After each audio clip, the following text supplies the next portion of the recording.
Hello, I am Chris Kaniasty from Psychology Department of Indiana University of Pennsylvania, as well as the Institute of Psychology, Polish Academy of Sciences.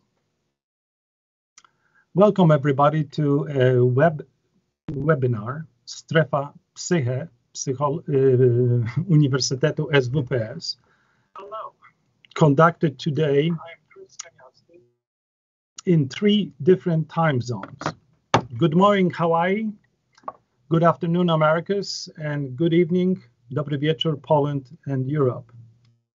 It is my great pleasure and honor to introduce to you Dr. Patricia Watson, the Senior Educational Specialist from the National Center for PTSD in the United States. Individual and public responses to collective upheavals, such as natural and human-induced disasters, sudden and protracted acts of violence, terrorism, wars, and political oppression, are excellent examples of an alarm reaction and mobilization of resources. When faced with the wrath of traumatic events, there is neither time nor need to debate the brutal force of the stressor. Survivors, benevolent volunteers, and professional supporters burst into action as they find themselves in the middle of rescue and recovery efforts. These are the times of fight, not flight. Undoubtedly, the desire to relieve suffering of others is laudable, yet not all forms of help prove equally helpful. Providing and receiving help in crisis, whether embedded within personal, charitable, or professional relationships, is a complex and difficult process where good intentions and sincere concerns often blend with confusion, skepticism, and psychological threats.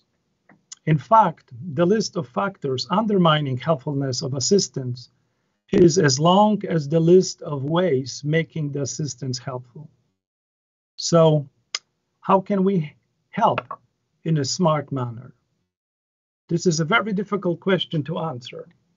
Many researchers empirically investigating coping with traumatic events are often asked this question by practitioners and volunteers.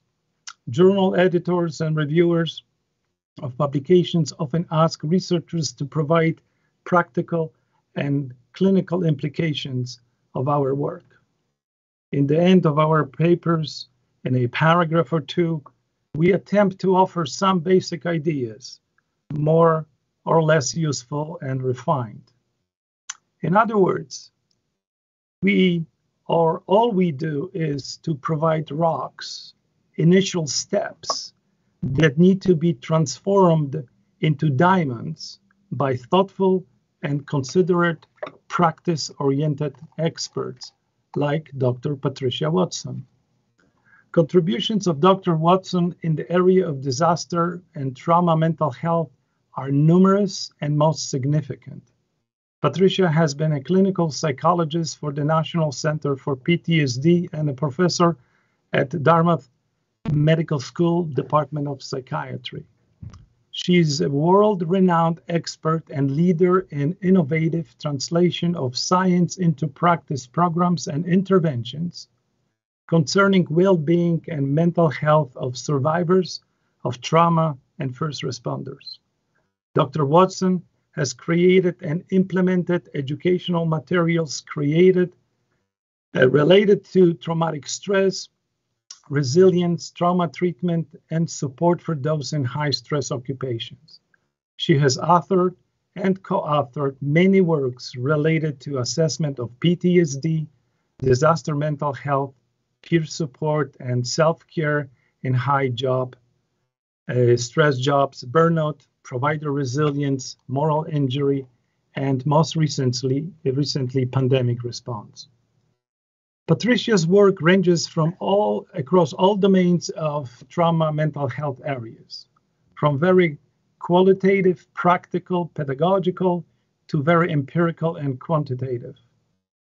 On a sheer numerical level, Dr. Watson has published more than 100 articles and book chapters, gave hundreds of hours of invited presentations, keynotes, and workshops to practitioners and scholars.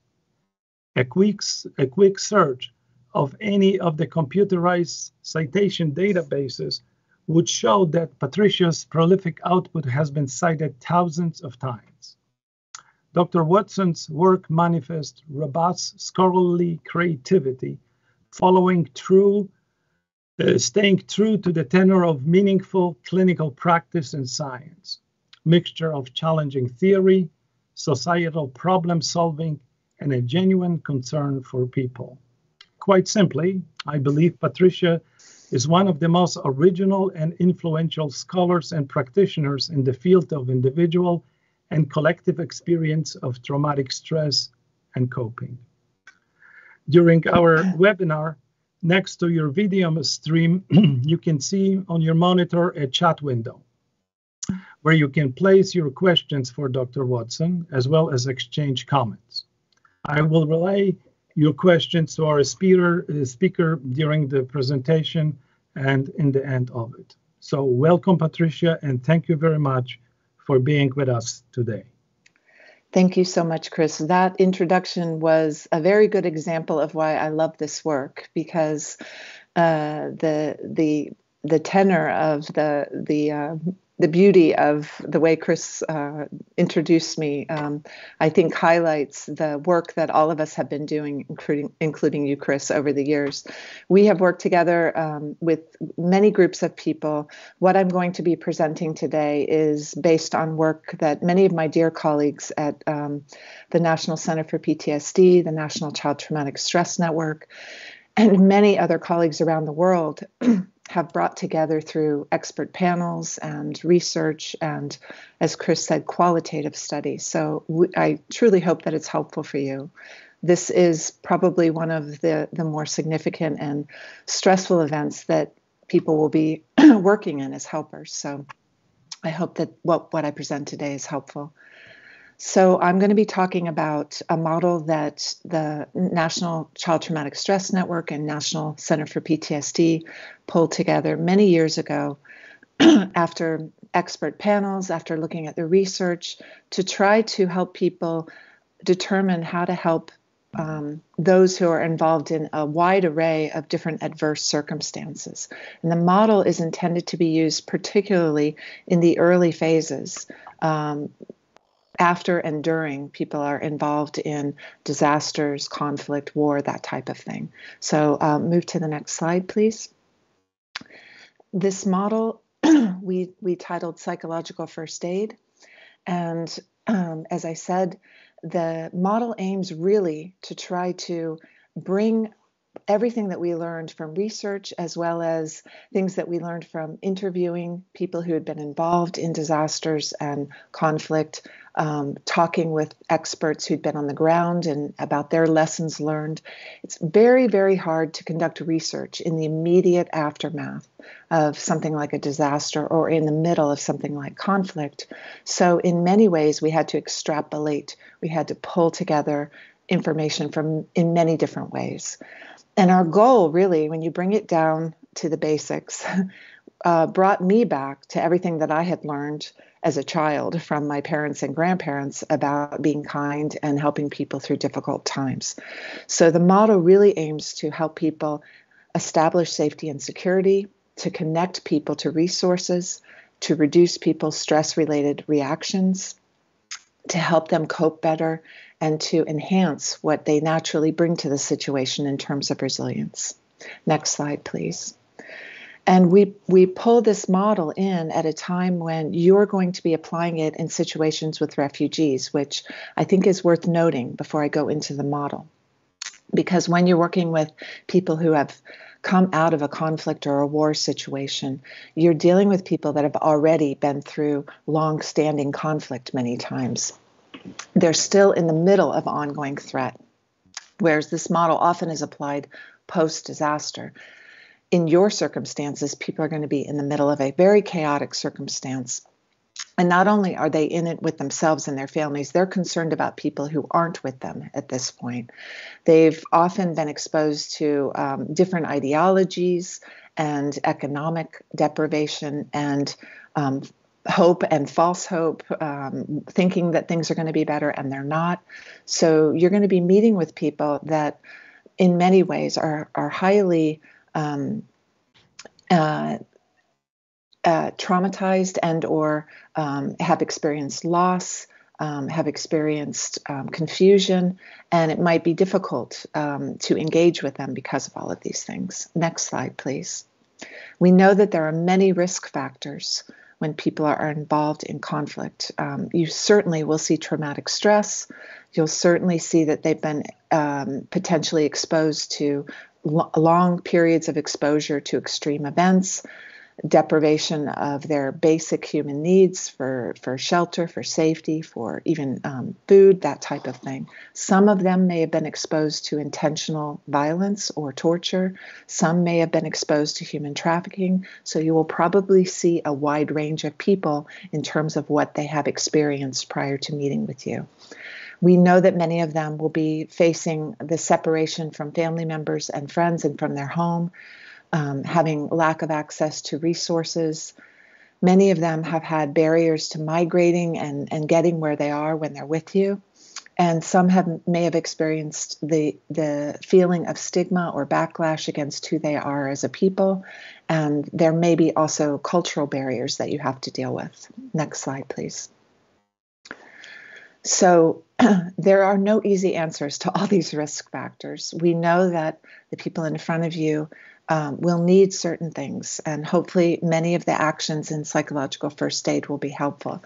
But we also want to note, I want to note that if you can use the naturally occurring support systems, obviously that is what you're going to have to be working with.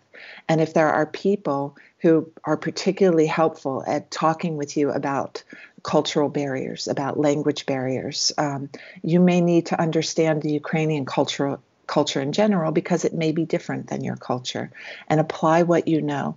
But at the same time, respect individual differences. Respect and empathy probably are the two key words that I would use, treating people with dignity and respect, as well as treating them with empathy, because you may be faced with somebody who looks like, okay, I know all about Ukraine, but they may have very different background. They may have, multiple identities other than Ukrainian identity. So be careful to note that people aren't all the same. And if you can use bilingual or bicultural workers, that's always welcome as well. Next slide, please. I think there are two slides that I'm going to be presenting a lot of information in this presentation, but I think there are two slides that are particularly important to remember if you remember nothing else. And the first one is the idea of a hierarchy of needs, where what we are wanting to really focus on particularly are physiological needs and safety needs, making sure people have resources. I have one of my mentors, when asked by a psychologist team, what do you need, when he and his team were responding to a disaster, he said, actually, what we need are people who know how to use chainsaws because of all the trees that have been downed. So we don't really need psychologists. We need people who can help with basic resources. And that's what I've found over and over again. You will find that people are much in need of food, shelter, and rest, and safety needs, so that they feel that people around them care about them. And it doesn't have to be absolute safety, but if you can move them in the direction of feeling more safe, that is also a very important need. Following that, I think you will also see a need for connection with others, support from family and friends and the people around them. Next slide, please.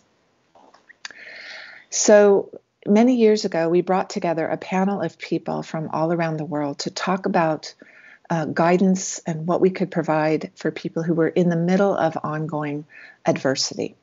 Because what we had learned in the past was based on research that had been conducted after events. And so we were aware that we wanted to give people guidance about what to do when people were still in the middle of chaos, adversity, that type of thing.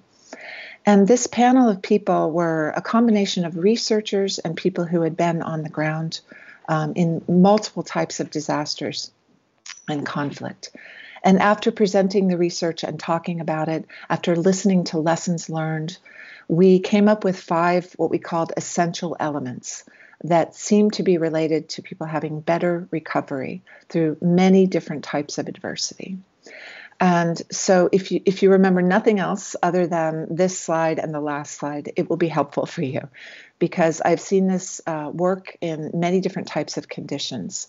The essential elements for people that seem to be related to better recovery are moving them closer to a sense of psychological safety. Again, it doesn't have to be absolute safety, but if you're always asking yourself the question, how can I help make this person feel safer? How can I help this family feel a little more safe?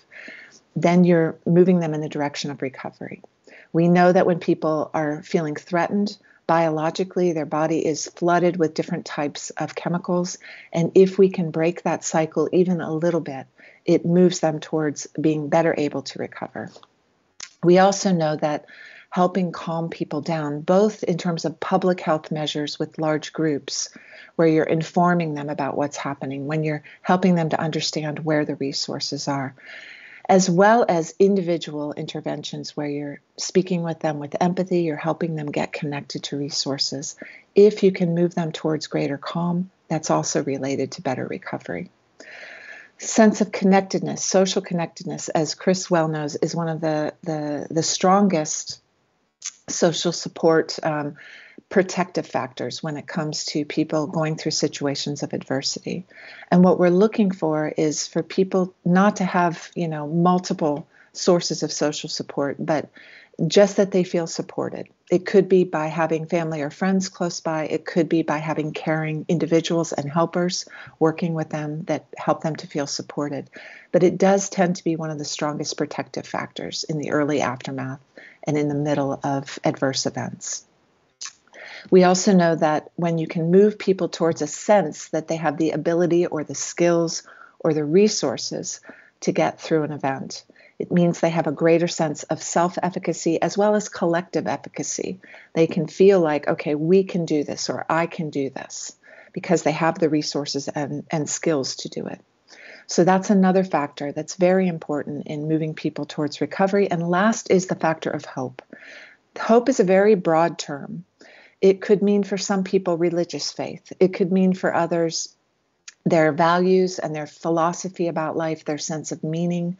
It could mean for others that they feel that the people around them or the community is all working together to get through what they're all faced with. So it's a very broad term. For some people, it's a natural sense of optimism that they might have, but we know that that is also a very important element for people to get through adverse circumstances. So again, people do not have to have all 5 of these elements, but we know that if they have one or more, they tend to recover and get through very adverse circumstances in a better way than those who don't have these elements. And if you are always asking yourself, does this person need social connectedness? Do they need to feel more safe? Is there some way that I can calm them? How can I help them have more meaning or hope in this circumstance? How can I help them feel like they can get through this? Then you'll always be moving in the right direction. Next slide, please. So I would consider the foundation of psychological first aid to be that you prioritize their needs, that you're thinking in terms of most important is to get physiological basic needs met. Next, to help them feel more safe. Next, to help them feel connected and supported. And use the 5 essential elements as a need map. Where are they? Do they need to feel more calm? Do they need to feel more social support? Do they need to feel more safe? Next, always bringing this kind of human rights or social justice perspective to the work that you're doing by making sure that if it's possible, it's not always possible, I realize, but if it's possible, that they have language support and they have basic resource support and a sense of integrating into their new environment and a sense of acceptance from the people around them. And then as we get into psychological first aid, you can use the principles however is needed to assess where they are and what they need, and then provide support for them. And lastly, I just want to say a very important foundation of this work is always to also be aware and keep track of your own needs and the needs of the helper team, because we want you to have longevity. I've seen too many people that have been that have overworked, and it's a very, very natural thing to do under these circumstances. But they overwork to the point where they themselves become sick or they're not able to continue working. So always be thinking in terms of how can we sustain our team of helpers as well as we go through this. Next slide, please. So there's a lot of information in my slides, and I believe what we're going to be doing is making the slides available to whoever needs to have them if you're watching this webinar. I'm not going to cover every point in every slide, but I want to just introduce the delivery of PFA and let you know that what we have learned from developing PFA and seeing people use it is that it's very important to think through how you deliver psychological first aid, how you help people in these kinds of circumstances. And some of the basic tenets that I have seen are to make sure that you are observing first, to pay attention to what's going on to people, get a sense of how they interact with others and what it looks like they might need. We also think it's very, very important to ask very simple, respectful questions. I'll go into those questions in detail in a moment. And speak carefully, calmly. Your presence as a calm person is often very much needed for people, just to have that presence of care and calm in yourself, and patience, being responsive to what they say they need, and being sensitive to what they, you might think that that they need, even when they don't know what their own needs are. And then also, if there are any possible ways to acknowledge their strength or their resilience, not in a heavy-handed way, but just simple ways to say, oh, I see, it's amazing to me that you're caring for your family, or that, you've gotten here, and that you're, I know that you've gotten through a lot. Simple little comments like that can also help remind people of their own strength. Next slide, please. I also just want to briefly note that one of the, I think, challenges that we've seen in our trainings for psychological first aid, one of the biggest challenges is when we have been training people that already have a mental health background. I think one of the biggest challenges is helping them to understand what not to do, because mental health professionals in particular have so many tools. They have so many strategies and skills that they bring to the work that they do. And I think one of the greatest caveats is to remember the context, remember that people are in the middle of chaos, that it is not necessarily a time to move them into processing what has happened to them emotionally. So we want you to be very careful to make sure that you're not making any assumptions about their experiences. And even assuming that everyone is traumatized is an assumption that I've seen people bring to this. Many people will not be grateful if you're too probing and too, wanting to know that, exactly what happened to them. If you make any assumptions about them, it can be off-putting for people. So we want people to feel understood and cared for, but without feeling like anyone is assuming anything about them. And also being very careful not to say words like your symptoms or your you may have a mental health disorder, or even talk about mental health issues necessarily. What we want to do mostly is normalize that when you've been through an experience like this, you may have reactions to it, and it's understandable that you would. So being very careful not to in any way imply that you're an expert and you're trying to teach them something. It's really something we have to remind people over and over again. Next slide, please. So in some of the guidelines that we've published in our manual and in other places, we just want to remind people to be honest, to be yourself, to be authentic and trustworthy. So when you say you're going to do something, you do it. to respect people's right to make their own decisions. Even if you think something might be good for them, it might not be what they feel they need at that moment. And to convey that even if they don't want help, it's still there in the future for them. Respect their privacy and their confidentiality, and do your best to adapt to their culture as well as their age and their gender. And in terms of what not to do, we hope that you can, do your best not to make any false promises, not to give information that is inaccurate. That's not always possible in a very chaotic environment, but do your best.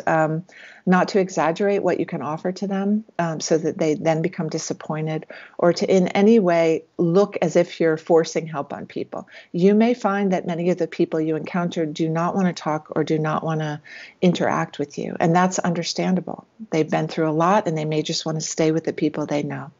So pressuring anyone to tell their story is a big caveat, a big caution that we give to everyone. If they want to speak, that's another story. But if you are asking too many probing questions, it could actually potentially raise their distress.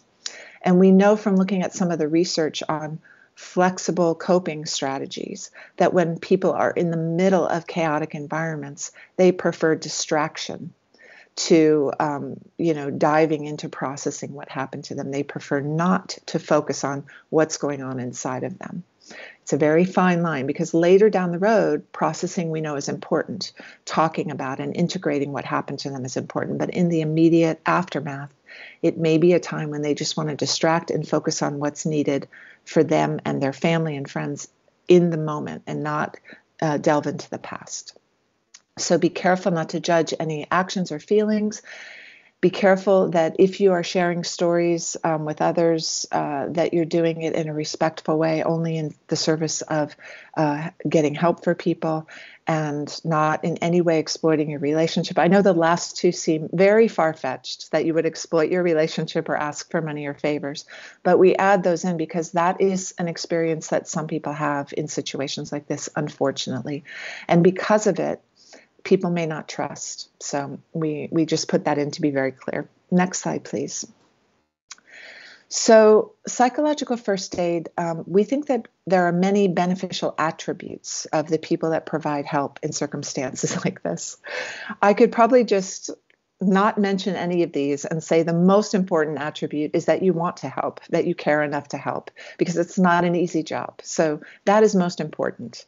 But we also know that those who are helpers in situations like this, if they're good listeners, if they're patient and caring, if they're trustworthy, if people feel they can approach them, if they feel that you have empathy, and that you're culturally competent in the sense that you're not making any assumptions about their culture, you're non-judgmental and kind, that you're committed to doing the work, and that you're flexible. These seem to be characteristics that are very well suited for people providing psychological first aid.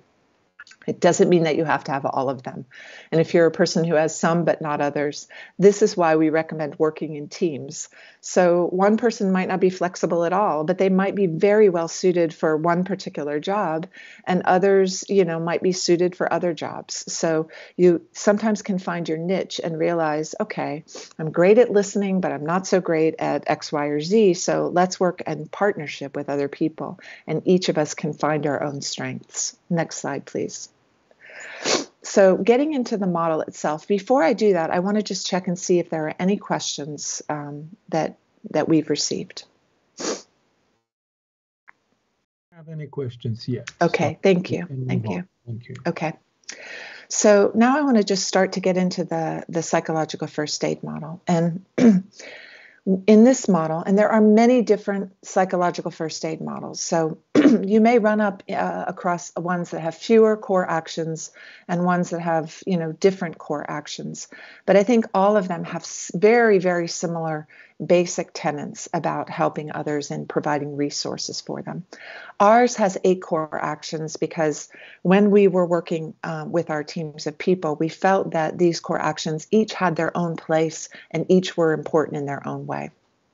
Now, I do want to say that this model is meant to be used almost like a recipe book. So you will pick and choose what you think is the most important, action to take with people. You do not need to feel like you have to use all of the core actions of psychological first aid.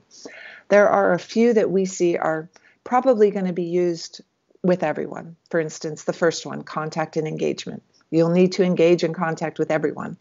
Most likely, safety and comfort is going to be one that you use with everyone. But the other ones are used as needed, okay?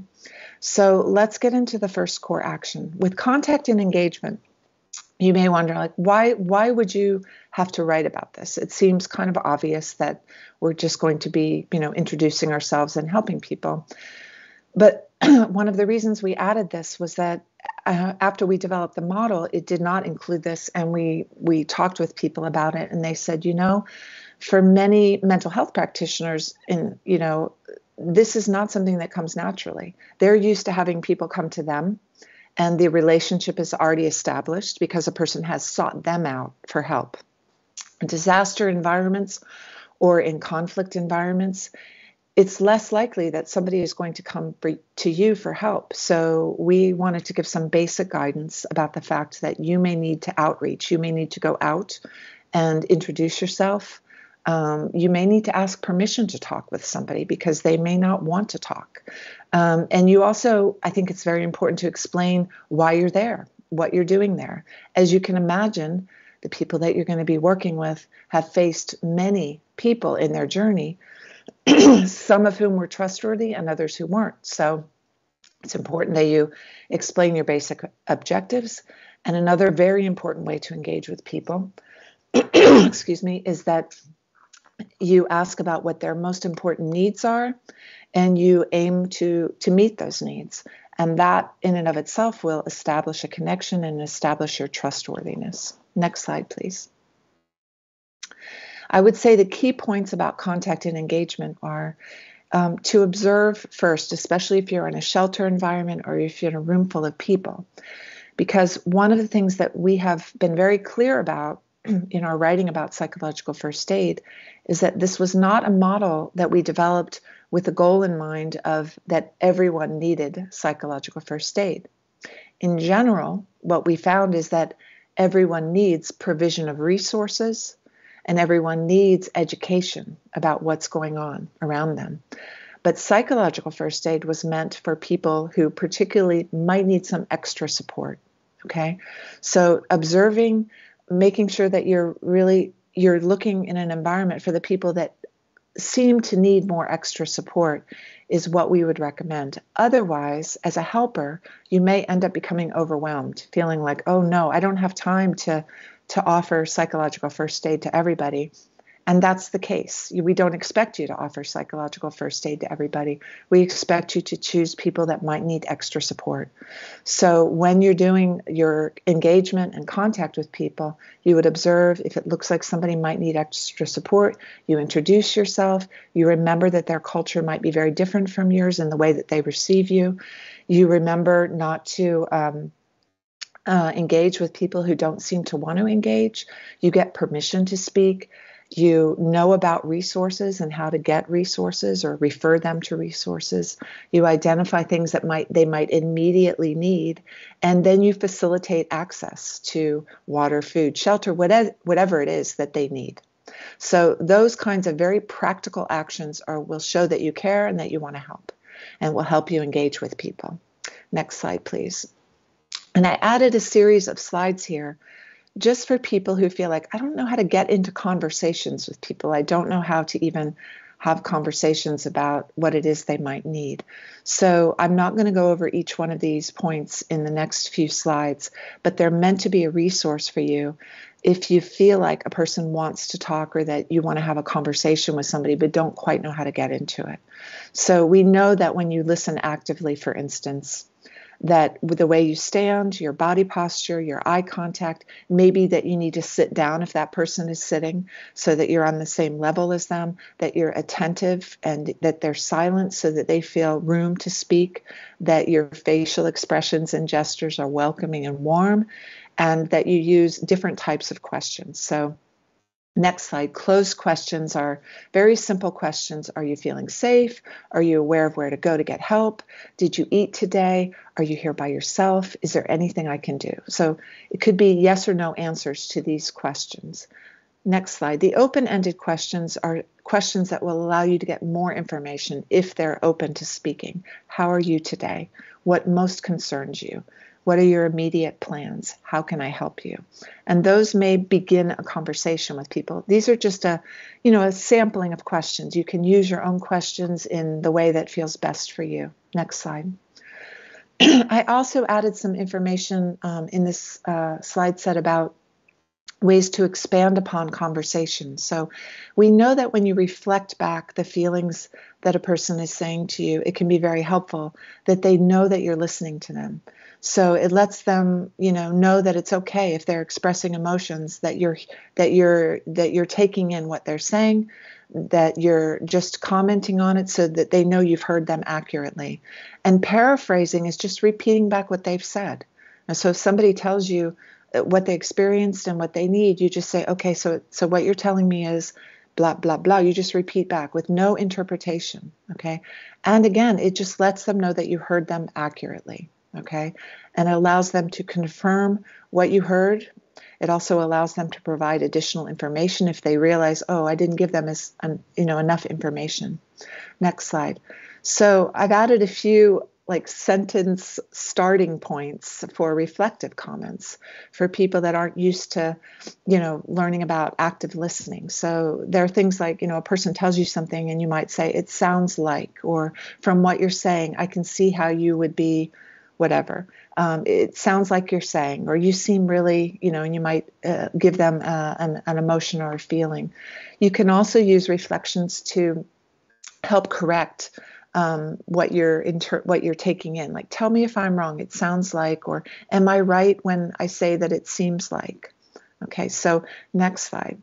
We also have sentence stem for supportive comments that might help a person feel like you're really understanding what they're going through. Like, no wonder you feel this way, or it sounds really hard, or it sounds like you're being hard on yourself, which is another common thing we see. People put a lot on themselves, I think, as a way to stay in control. They feel like if only I could have done things differently, but it means I was in control of what happened. So you could say it sounds like you're being really hard on yourself, or it's such a tough thing to go through something like this, or I'm really sorry, this is such a hard time for you. And we can talk more later if you like. Next slide. I also added a slide about empowering comments. These are things where you might move a person towards remembering where their strengths are. And again, please know that none of these are mandatory. None of the slides that I've just presented about listening or engaging with people are mandatory, because some of the people that you encounter, you'll just simply be giving them resources, right? These slides are in here in case you have a situation where it looks like a person wants to speak and you want to have a deeper conversation with them. So use them as needed only. If you feel that a person is ready or is wanting to figure out for themselves how to get through this, you can also ask empowering comments or say things like, what have you done in the past to make yourself feel better? Are there any things that you think would help you to feel better right now? It could be that you give them information. I have information with some ideas about how to deal with this. Or you can also let them know that people can be very different in what helps them to feel better. When things got difficult for me, it helped me too. You might give them examples from your own life or tell them what you've seen other people do that was helpful. And then make sure you always follow it up with, would something like that work for you? Because that gives them the opportunity to say, no, that's not really my style. I wouldn't do it that way. And then you can engage in a conversation about what would be helpful for them. Next slide. I would say, there are do's and don'ts for building connections with people. Again, remember, this is if you have a situation where the person seems to want to engage with you and have a conversation. It's not for everybody. But when you're trying to build a connection, we would say in this type of context, make sure that you're not probing for too many details about what happened, or insist that it's important to talk about your feelings or to talk about what happened to you. Because as I said, we do not know, and the research has not told us the exact right time when it's important for people to talk about what happened to them, right? There are many, many factors involved. And when people are in the middle of chaos, as I've said before, and I'm repeating myself because this is so important, we want to be very careful about opening them up and causing more distress, okay? Make sure you're not rushing to tell the person that they'll be okay, or that they should move on, or that they should look for a silver lining, because that can really make people feel like you do not understand their depth of suffering. It's a natural thing to want people to feel better, but one of the things I've heard over and over again with people that have been in environments like this is, it's not my job to make people feel better necessarily. It's my job to help give them some things that they might need so that they can get to the next step. Okay? I say that also because if you feel like it's your job to make them feel better, it's going to put more pressure on you, and it's going to be more stressful for you. Okay? So I want you to take that pressure off of yourself. Your job, you want to try to help get them connected to the things they need, but make sure you're not trying to make them feel like they have to feel a certain way, that you're not giving advice instead of asking them what works for them. Make sure you're not avoiding talking about what's bothering them if they want to talk about it. And also what we found is that when helpers get very stressed, their mind might wander when a person is talking about something, or they might interrupt. So just watch yourself and make sure you're not doing that as a form of protecting yourself. And if you're having a hard time listening to stories, I would say be very much engaged in support for each other as helpers, having conversations, decompressing, talking amongst yourselves at the end of the day or whenever you can to try to process what you're hearing. Okay. And the last thing is, again, it's probably not going to happen, but not judging the person because they're not coping as well as you think they should. Okay. Next slide, please. In terms of what we would suggest for building a connection, if a person does want to talk with you, if it's possible, try to find an uninterrupted time and place to talk. And if it looks like you only have a certain amount of time with them, make sure they know that up front. We call that creating a frame around your interaction with them, where you're telling them, look, I have 10 minutes to speak with you, so that they don't start opening up and they might start to tell their story, and then you have to interrupt them in the middle. So let them know what your parameters are, what your time frame is, and if you can get them to a place where you're not going to be interrupted, that would be wonderful. It's not always possible. These next few points are somewhat obvious for many of you, I know, but showing interest, attention, and care, showing respect for their way of coping. Talk about the fact that whatever they're experiencing is understandable, and it's to be expected given what they've been through. You may also add in some other healthy ways of coping that you've seen that are helpful for people. Acknowledge that the stress of what they're going through is hard, and that, of course, they're feeling a certain way, and be free of any expectations or judgments. We've also seen it to be very helpful to help people brainstorm, what to do next, how to get through this, how to cope with this, always including that other person's viewpoint about what they think will work best. And conveying your belief in their ability to handle what's in front of them. Sometimes it doesn't take words. It's just the way you talk with somebody will let them know that you respect them and that you have a sense that, they can get through this. And offer to talk or spend time with them as many times as they need if you're in a shelter and that's possible. Next slide, please. So I've spent a lot of time on just the relationship that you have with people and how to interact with them, because I think that's a very, very important foundation. I've seen over and over again that if people feel that you're connected with them and that you understand them and you're seeking to understand them, oftentimes that is the primary healing factor for people.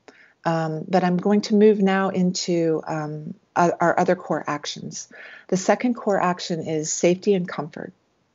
Next slide, please. And in this core action, we feel like this is something, as I said, you'll be doing with everybody because it's so primary. This is about basic needs.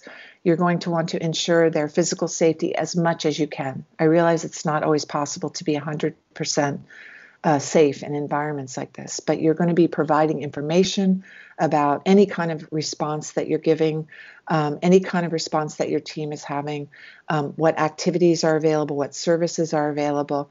You're going to be offering any physical comforts that you can and providing social comforts to link people together.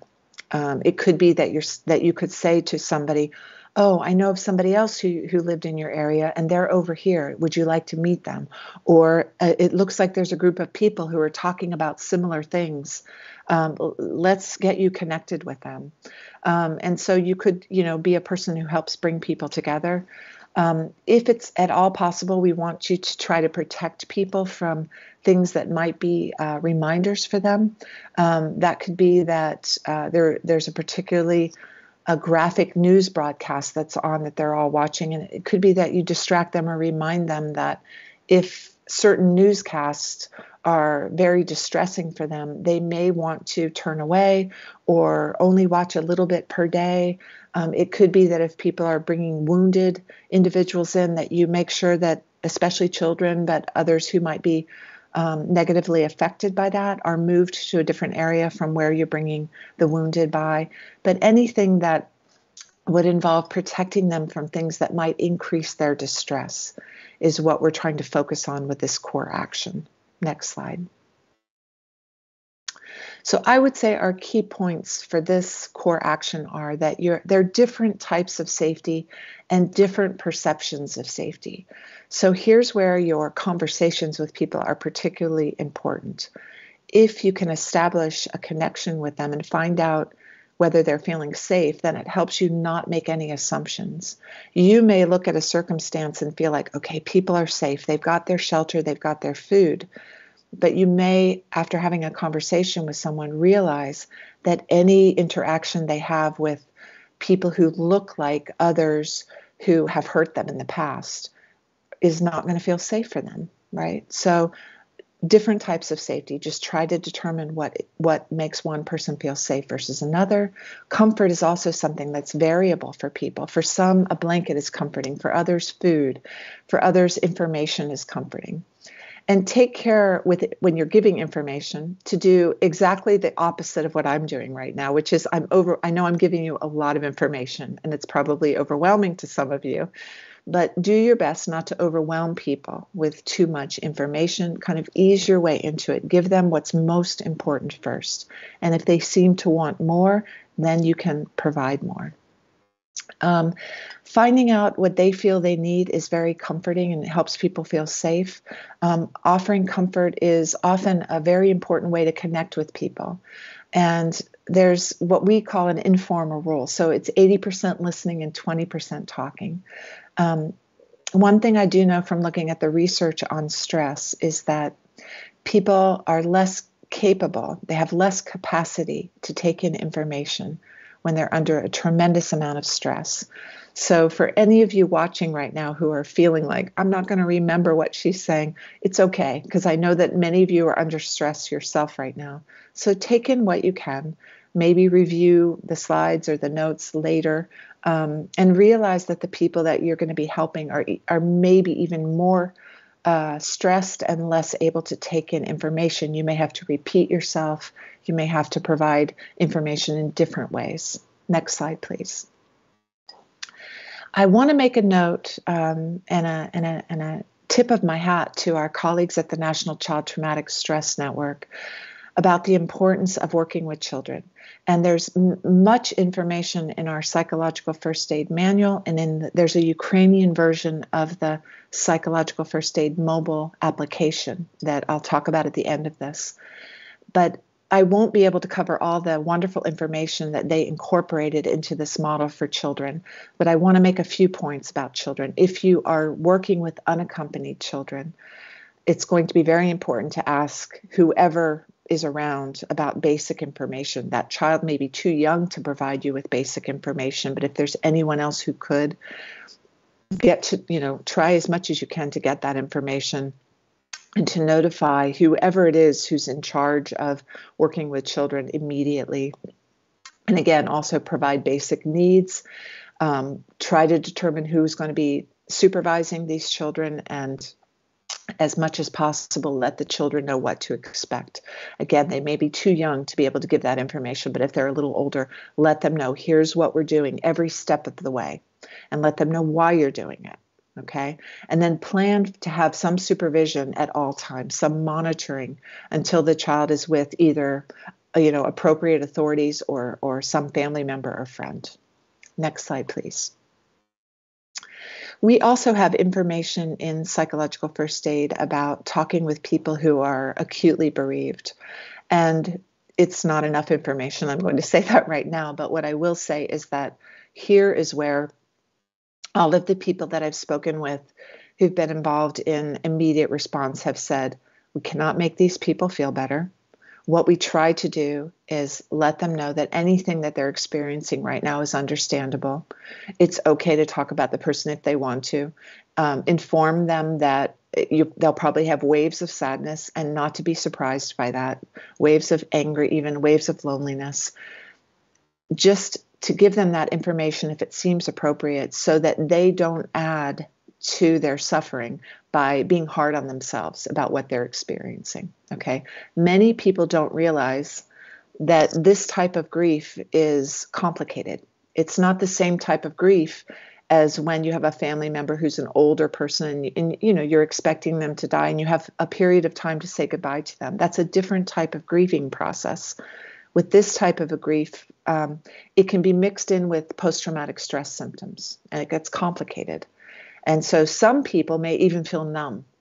And then they're very hard on themselves, I've seen, because they're numb. They feel like, what's wrong with me? I'm not feeling anything. So an important role that you may have is to let them know, this is a different type of grief. If you're feeling numb, it's understandable because it's also mixed in with the suddenness and the way the person died. Please let yourself have time to work through it in your own way. None of us are going to push you to work through it, but just know that each person is different in the way they grieve. Okay. And we're here if you need anything. If you want to talk, we're here. We're not going to push you to talk. Know that your journey as you go through this is going to be very unique to you. And the way that you grieve is going to be affected not just by their death, but also by the way they died and the circumstances around you right now. So please be kind to yourself and please let yourself have patience for whatever unfolds. Okay. You can also ask about what you think they might need in that moment, offer practical supports. But your job, again, is not to make them feel better or to help them process it by asking a bunch of questions. If they want to talk about it, that's another story. Then you're there to listen. Next slide. So we've looked at the research with people who've been bereaved, and they've given, pointers. They've said, we don't appreciate it when people say this to us when we're acutely bereaved.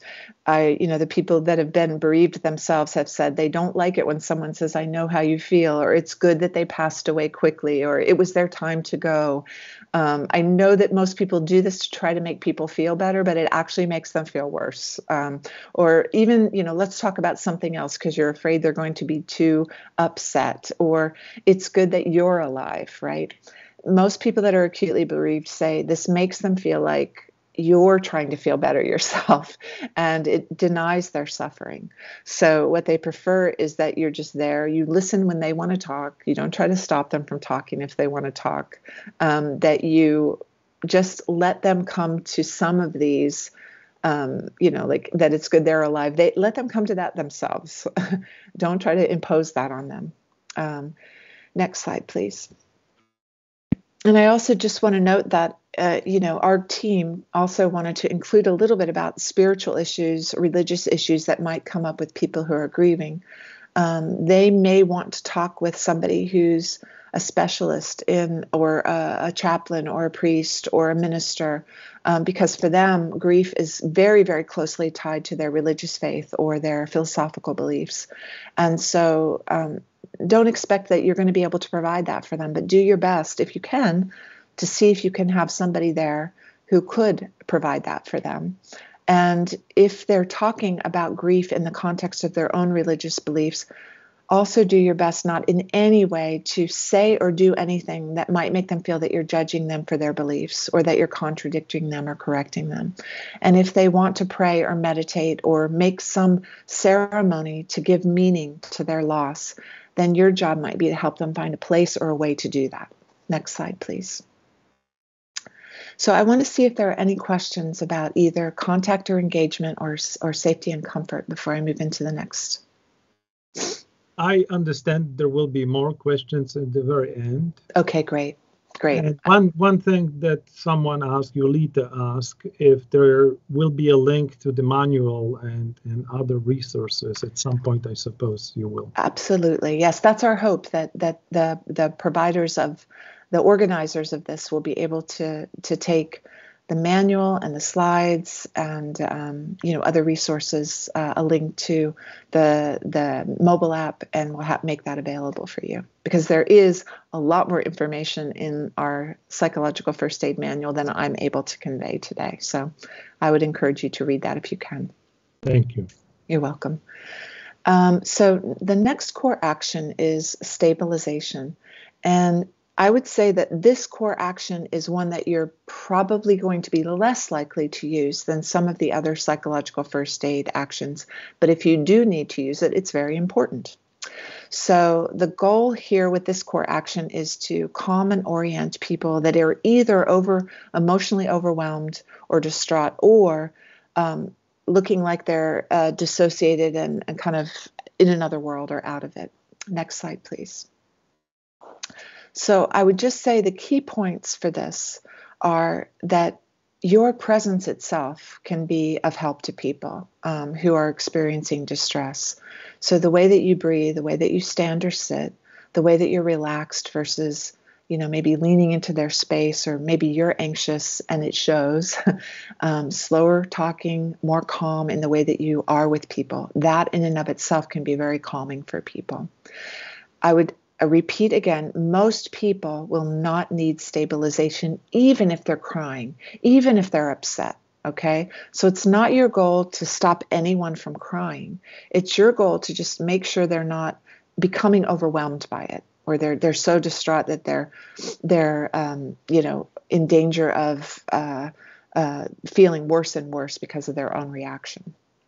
So it's not about stopping people from crying or being upset or even angry, right? It's just, if it looks like it could be helpful for your presence or for your guidance, then this is where we talk about stabilization.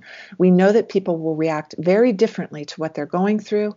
And one of the other things that I've seen with mental health providers is that those who are used to working with people months or even years after an event aren't always familiar with the extreme kind of intense emotional reactions that occur early after a loss or a trauma, right?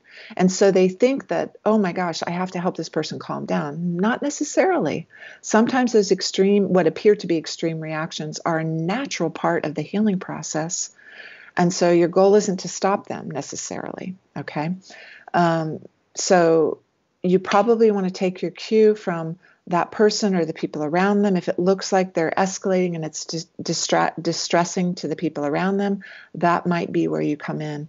If it looks like the family or the people around them are helping them to calm down, they might not need your assistance at all. Okay, next slide.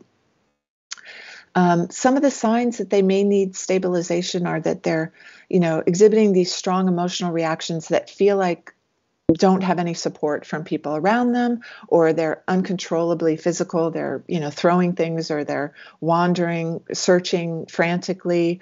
On the flip side, as I said, you may see people that look kind of glassy-eyed and vacant, or unresponsive or disoriented. So these would be signs that you might want to step in and see what you can do to help. Next slide. And, we give some basic steps, and I'm very well aware that these steps might not be enough for everyone, right? So it may be that you need to refer them to a psychiatrist or a medical practitioner if they need some medication of some sort. But we try to take it a step at a time and start with this. to see if this can help before you take the step of medication. So we want you to respect their privacy, help them to be private if they're really feeling like they're highly distressed. If there's any way that you can get them separated from onlookers who are making them feel worse, that might be helpful. Sometimes giving them a few minutes to calm themselves down is helpful, but just remaining nearby and letting them know you're there if they need anything. We've had people just give people tissues and sit near them, not even talk to them, but just give them tissues and sit. Tell people that you're available if they need you, or that you'll check back in with them. You could offer support and help them focus on things that are in the moment to get them grounded, what they have control over, what they can manage in this moment. Maybe you could enlist support from family and friends to just sit with them and be quiet and support them. You could also speak directly to their immediate concerns. So if somebody is very, very angry and yelling, it may be that you're able, I'll talk about this in a little more detail later, but maybe that you're able to say, I'm here. What is it that you need? What's making you so angry right now? I can maybe help you with that. Let's just figure it out together. And you could also give them information that orients them to the surroundings, particularly if they're having some remembrance of something that's causing them to be upset. You can just look at them and say, I want you to breathe with me. I'm here with you. You're in the shelter. You're surrounded by people who care about you. There are things, let's see if I can get you something that will help you right now. Next slide. And we have some basic guidance about grounding in the model, where you ask a person. The idea of grounding is just basically to enlist a person's senses to get them in the present moment, especially for people that are upset because they're thinking about things that have already happened to them or worrying about things that might happen in the future. So you're getting them to look at you, breathe with you, orient themselves to what's going on in this moment, and to use as many of their senses as possible to get them grounded in this moment. So you can do this in whatever way that you think makes sense. We have in our manual, name 5 non-distressing things that they can see, hear, and feel in this moment. With children, you might use colors that they can identify in the immediate environment. It may be helpful for them or you to talk about any aspect of the situation that's under control at this moment, or that's hopeful at this moment, and get them a medical consult. As I said, if it feels like none of these things are working, it may be that they need something stronger than what you have to provide. And you do your best with what you have. I'm very well aware that might not always be possible. So it could be that you need help from other helpers to help you ground this person if there's no medical consult available. But this is, the best of what we've learned from people that have been on the ground doing this work, and also from the research, that grounding people in the present moment, getting them to stay in the present moment, is often very, very important when people are feeling overwhelmed. Next slide. So again, stabilization may or may not be needed. Generally, in the work that we've done, we've seen it only needed with a small percentage of the people in the environment. Information gathering is our 4th core action. And this is an action that we put forth instead of first, because we wanted to highlight the fact that safety and comfort is highly important. Engaging with people is highly important. Stabilization is highly important. If needed, right? Information gathering is also very important, but it's something that may come a little bit later, because with safety and comfort, you may not even be needing to gather much information to get people the resources they need. But we also feel that information gathering can be very important. So the goal is, and there's overlap amongst the different core actions, but the goal with information gathering is, again, to identify immediate needs and concerns, immediate priorities, in order to tailor what you do next, okay? And if a person needs a referral to some specific person, if they need additional services beyond what you can provide, or if it can help you figure out what you can do for them. That's what information gathering is about. And again, for mental health professionals, this is not the same as doing a formal assessment. This is really a conversation that's very much in the moment, simple questions, just designed to learn about what they need right at this moment. Next slide, please. So I would say the key points about information gathering is that it can also be indirect. You can get information just by watching people and observing them. And you can note, okay, I think what they need, it looks like they need a blanket, or it looks like they're looking around for water, and I can get that for them, right? You don't necessarily need a questionnaire or to have this be formal in any way. What we hope is that what you know and how you communicate information in and of itself is calming for people, right? You might be asking just the right questions that let them know, oh, there are resources for me because they're asking me if I need this, this, and this. And that's calming for people, right? We also would say that if you don't know something, if a person asks you a question and you don't know the answer, don't try to fake it. Just say, I'm not sure about that, but let me see if I can find out for you. And that way they can come to trust you that if you don't know something, you'll tell them that. And I don't think people expect you to know everything in an environment like this.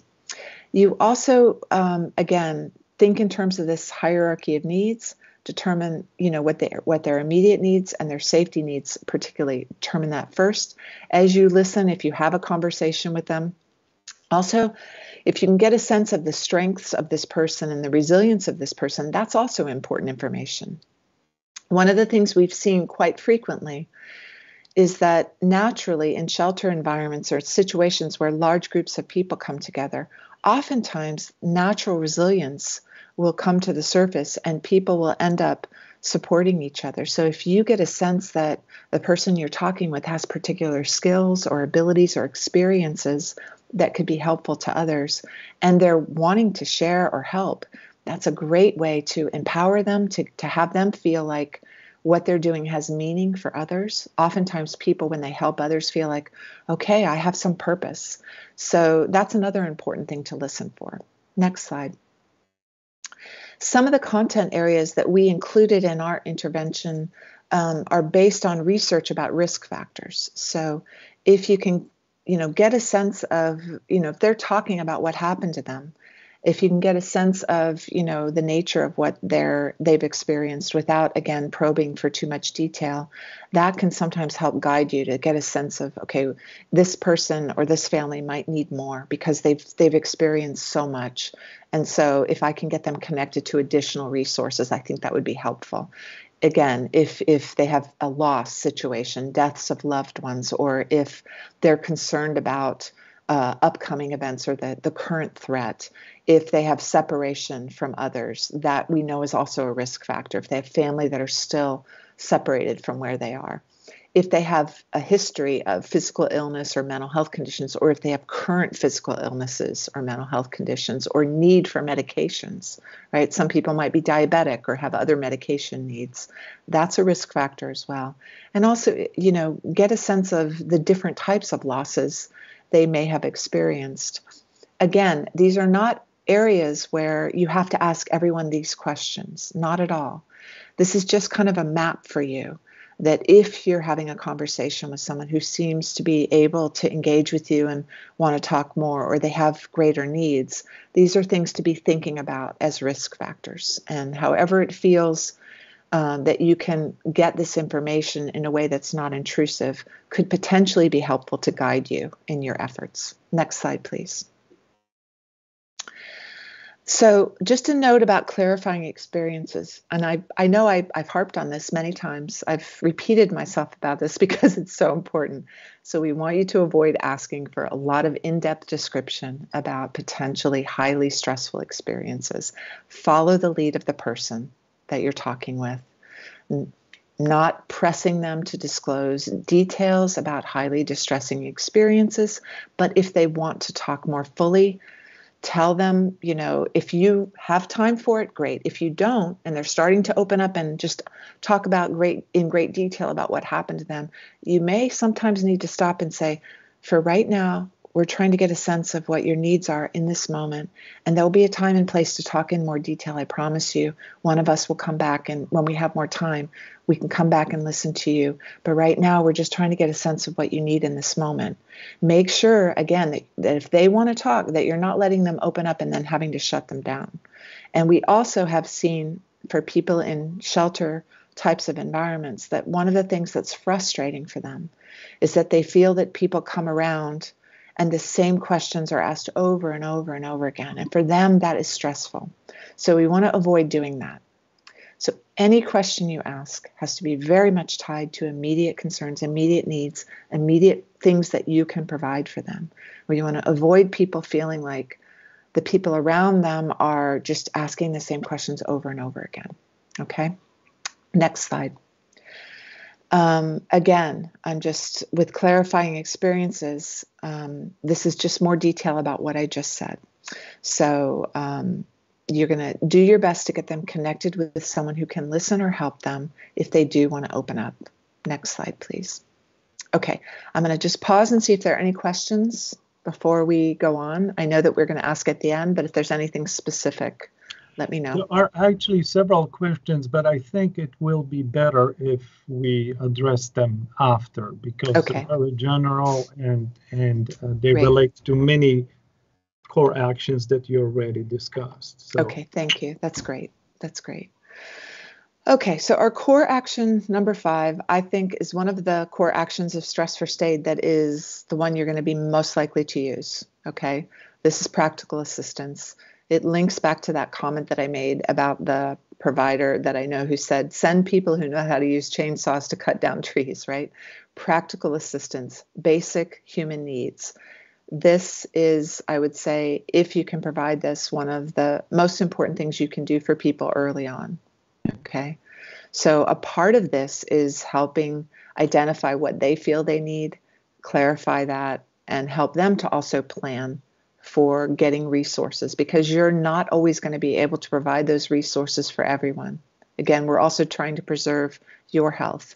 So don't feel that it's your job to provide everything to everyone, okay? Part of practical assistance in our model is helping empower people to be able to get their own needs met. Next slide. So I would say that, again, identify what they need, help them clarify. If they're unaware of their needs, you might help them be aware of resources, right? Okay, if they're kind of in a daze, you can say, I understand you probably don't even know what you need right now, but let me tell you what's available. And then you can tell me if you feel like that would be helpful for you. So you help them focus on what can be achieved in this moment. Another thing that you could potentially do, as I said with earlier, when people are stressed, their ability to problem solve is very much reduced. They can't even think creatively oftentimes, because when you're under a lot of stress, you get very, linear, and it's hard to come up with solutions.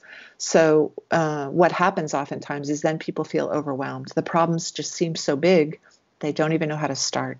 So in certain circumstances, you may be able to sit down with them, help them to kind of take small steps, help to guide them to make some sort of plan for themselves, and say, okay, you could do this first, you could do that second, you could do this third, and you remind them. You may be able to write something down for them very simply, or you may be able to come back and check in with them and say, how did it go for you when you went to talk with that person about shelter? Or how did it go for you? Is there some way that I can help you with the next step?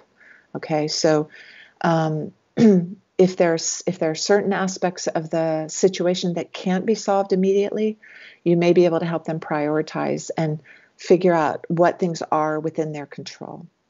Because we know that anything that you can do to help a person feel more in control after they've been through something like this is going to move them towards feeling more empowered, right?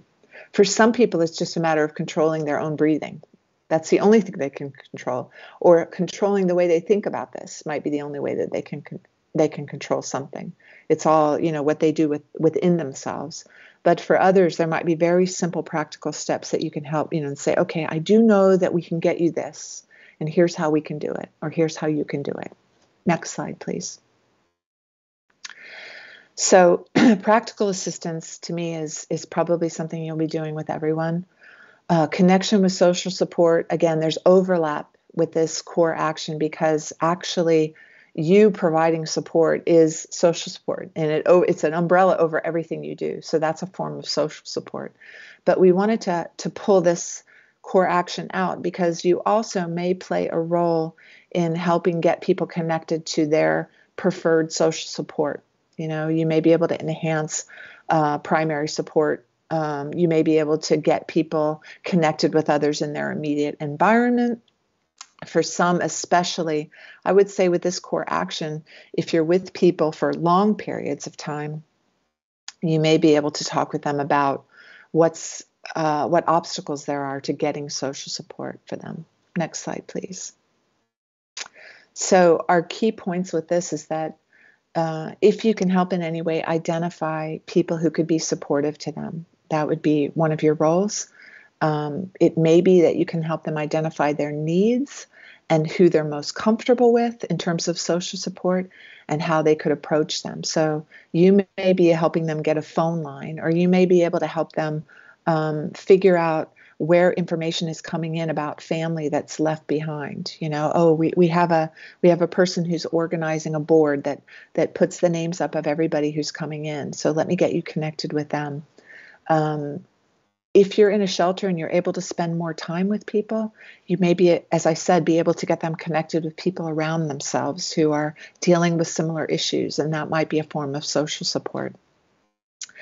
Make sure you're always being respectful and being a good listener, because you might be their primary source of social support. If they feel comfortable with you, that might be in the moment what they need, and that might be enough for them. But you can also help them make a list of people they can contact, or ways to contact people, or it may be that they can't directly contact people, but they could write a letter and keep it for later. You know, that's a way of connecting with people. For some people, their social support are people who have died, and so you may be able to get them connected with the priest around prayers and ways to connect with people and talk about their loss, that type of thing. Next slide, please. So, as I said, if you have more time with people, say you're with somebody in a shelter for weeks or months, for people who are really isolated or withdrawn, you could have conversations with them, asking them, okay, what type of support do you think would be most helpful? There's lots of different types of social support. So practical support, advice, feeling included, being with people who you know understand what you're going through. It's another type of social support. So you may be able to just have conversations where you ask them questions. Who are people immediately who might be helpful for you? Who might be a good role model, or somebody who's been through something who could give you advice?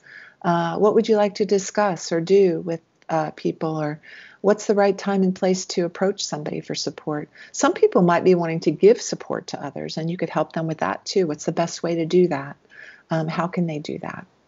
So again, this is about being creative and helping people brainstorm with what is possible, not bringing their hopes up, but helping them to focus on what is possible at this moment. Next slide. Okay, I know I'm going through these core actions really quickly. It's a short webinar, but I hope some of these core actions are clear to you. Now, this core action number 7, is actually our longest core action in the manual. And my belief about this is because we were a bunch of mental health professionals who put the manual together. So we had a lot of thoughts and ideas about what we hoped we could convey to people about coping, okay? And so we have simple strategies about different types of coping, ways to cope, and different types of things that people might face. I will not be able to do this justice in this short amount of time. So if you want more information about coping, there is more in the manual, and as well as I think in the mobile app as well. So our goal with this core action is to provide information to people about what they might expect to experience in terms of stress responses, as well as different ways to cope, okay? And in the manual, you'll see specific information about how to deal with reminders, for instance. And there are lots of different reminders you might see in people. They're reminders of trauma that they face. They're loss reminders, where this is what we know about parents who've lost a child. It's often that those marriages are the ones that end up in divorce because the couple themselves become reminders to each other about the loss of their child. So it's very, very hard for them. Every time they see that other person, it reminds them that they lost their child. So the person in front of you might be surrounded by loss reminders if they have family or friends around them. change reminders, just the fact that we're in this very, very different environment. And every time I look up and see the Ukrainian flag, it reminds me of what a great change and upheaval we've all been through because we're no longer in our country. So the odds are they're going to be faced with reminders in their environment, as well as reminders inside of themselves, like even having a faster heart rate could be a reminder of trauma. So your goal might be to just explain to people, there will be reminders, and they could put you into a place where you feel distressed and you don't even know why. So we have information in the guide about reminders to help people prepare for them and at least feel a little bit in control, knowing that they will happen, and there might be some things they could do to get ready for that. We also have information specific to certain developmental issues that are common after disasters, like children who now want to sleep with their parents who maybe didn't before. And we say, we think that's okay for a period of time to provide that extra support for children. We have some basic information about anger skills that I will go over in a minute. We know that it's very common for people when they go through experiences like this, as I said before, to feel guilty or ashamed of their own reactions, of their own way that they handled things. They wish they could have done more. They wish they had done things differently. And I think it's very, very important to let people know that that happens commonly. It's understandable because, again, it puts them back in control of things, and to help them see that none of us are at our best when these things happen. And it's really, expectable that they would have done things a certain way, and to be very careful not to add guilt and shame to what they're experiencing right now. We have some basic information about coping with sleep problems. This is one that I have little hope that it's possible to help people with sleep problems in the environment that they're in. You may be able to help them with earplugs and eye shades, or talking to themselves, or listening to mobile apps that guide them into sleep. But it's very, very hard because there's so many factors that will interfere with their sleep. But we do have some information about that. We also have some really basic information about alcohol and substance use. Again, we're not talking about psychological first aid for people who've been drinking lots of alcohol for many years. All we're trying to do with psychological first aid is to say, just pay attention that you're not increasing your use of some of these substances to the degree that it's causing more problems for you. That's, our focus is always on the needs of that person. And we're trying to ask them, is this working for you? Great. If it isn't working for you and it's creating more problems, let's talk about it. And maybe we can figure out some other ways that we can help you with that, that won't create these additional problems around you. Next slide, please. So with this core action, what we recommend is that you build any discussion that you have about stress reactions or coping around that person's individual reactions. Find out. You can open a conversation and say, a lot of people in situations like this are experiencing a multitude of different stress reactions. Is that true for you? If so, what are you feeling? And you can educate them a little bit about the different types of stress reactions that are common, and find out for them particularly what they're experiencing. And then you can then go from that to talk about the difference between coping actions that might have unfortunate negative side effects versus coping actions that we know are more positive. So I want to just briefly talk about this, because what I found when we've worked in multiple different types of disasters and situations where people are in, intense chaos, is that sometimes what helpers do by way of trying to normalize stress reactions, it's almost as if they give people a menu of potentially bad things they could experience. It's common for people to feel this, and this. And then they leave the person with the sense of, oh my gosh, I'm going to have all these stress reactions, right? What we want to do is we want to normalize, but we also want to give people a range, that it's not only negative reactions people have. You can say to them, we know that our minds are affected, the way we think is affected. And so it's common that we see people have intrusive thoughts. They sometimes worry, they blame themselves. They sometimes have trouble making decisions or functioning, and they can feel really confused. We also know that for some people, what they're going through causes them to be more determined, to have a greater resolve to, I'm going to get through this and I'm going to help other people get through this. For some people, it actually makes them sharper because they're so in the moment of like, okay, there's certain things we need. I'm going to make sure we get them. For some people, they have a sense of being inspired by others, feeling, okay, I'm going to get through this in my family and look how courageous they are. So it gives them a sense of optimism that everyone's pulling together. For some people, it gives them a stronger sense of faith, and they feel like, okay, we're going to get through this with God's help. Whatever it is, you just want to let them know that, yes, the way we think is affected, but it's a broad range of possible reactions they might have. Same with physiology. We know that it's very common for people to be tired, have headaches, muscle pains, stomach ache, their heart rate goes up, trouble sleeping, sometimes nausea, shaking. And this is just a small list, right? It could be a broad range of physical symptoms that people have. We also know that stress can make people feel more alert, more ready to respond, have increased energy and adrenaline. So make sure people know there's a broad range. The next category is emotions, right? People feel shock. It's very common to feel sorrow, grief, guilt and shame, sadness. These things are very understandable. Anger is very common. Of course, people feel angry. Feeling numb is also very common. As I said before, let people know that might be something they feel and not to feel bad about it. Numbness is a very, in some ways, understandable protective reaction for people. So when they're overwhelmed by what's happened, their body and their brain just says, okay, we're not going to feel anything. And it's very understandable and sometimes very protective. People also feel irritable or fearful. But again, inspiration is there, feeling involved, feeling like a sense of mission and purpose, feeling this positive challenge and mobilized to help their people around them, and feeling gratitude for some people is another common emotion.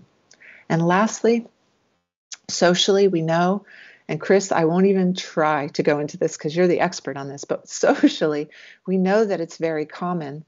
And it's also phased. So you'll see positive, altruistic helping behaviors, people feeling more connected, people having appreciation that their family and friends are there with them, or they're precious, they're important, having gratitude for that. Particularly early on, we see these kind of positive social reactions. We also see negative social reactions, and people need to know that it's not always going to be positive. They have both. That people can start to then be overwhelmed or exhausted, become isolated, not want to burden other people, so they pull into themselves, or they can't hear the stories over and over again. They might withdraw a little bit. The goal here is to let people know that all of these things are understandable. They commonly occur, and it's not something they should feel guilty about. They should prepare for it and know that it's possible, so they can then figure out ways to not beat themselves up for it and maybe mitigate some of the unintended negative consequences of it. So we're looking to give people the expectation. You might see this, you might see this. You might feel this, you might feel that. All of these things are things that we commonly see, okay? So just know, if they come up, these are understandable in this context, okay? And as time goes by, they may change. They commonly do change. Know that too. And be prepared not to beat yourself up for it, or not to be angry at others because they start to withdraw. It's natural for people to do that as a form of protection, right? So basically what we're trying to do is normalize, prepare people for a full range of things, emotionally, physically, mentally, and socially, okay? So another thing that we want to do is normalize the duration of their stress reactions. And I would say this is particularly important because, for instance, after one of the disasters that we were involved in, we saw helpers on the ground early on saying, these are all normal things that you will feel. But they forgot to tell them that if they feel these things significantly for long periods of time, they should seek help. They should go talk to a counselor or a helper, because they don't have to suffer. Even though these things are normal, it doesn't mean they just have to say, oh, well, I would expect this to happen, so I just have to live with it, right? What we want to do is let people know that, yes, these things are expectable in the early phases, particularly for people that have really had tremendous trauma or loss. However, Don't ever stop yourself from seeking help if you're suffering, if you're feeling a lot of distress. And know that, the more intense your experience was, it's more likely that it would be helpful for you to talk with a counselor or to talk with somebody about this. Okay? You want to set the groundwork, even if early on is not the best time for people to get counseling. You do want to set the groundwork for them to be open to that possibility in the long run. Okay? So make sure they know that even though they shouldn't feel guilty or bad about their stress reactions, they also don't have to suffer with them. There are people available who can help them.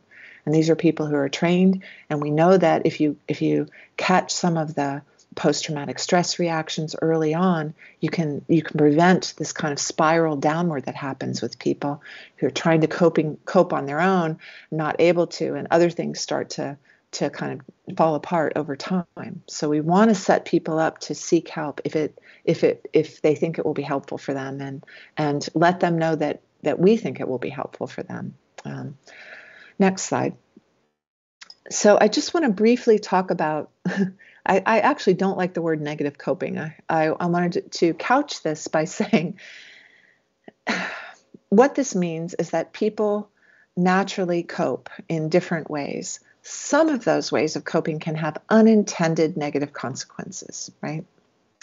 So I can relate to some of these things on this list, and many of my colleagues, I think, can relate to them as well. All of us do these things when we're under tremendous stress. So withdrawing, becoming more socially isolated is a very common thing that happens with people.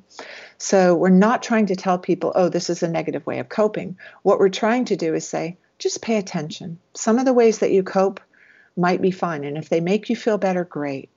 But we do know that social support can be helpful, the right kind of social support. It doesn't mean you have to go out and go to parties and try to meet a lot of people. It's that we know that if you're withdrawn and you start to feel worse and worse and worse, we do know that reaching out and trying to get the right kind of social support from somebody who cares or has empathy or has training, those people tend to recover a little better than those that stay isolated over time, okay? Same thing with extreme avoidance.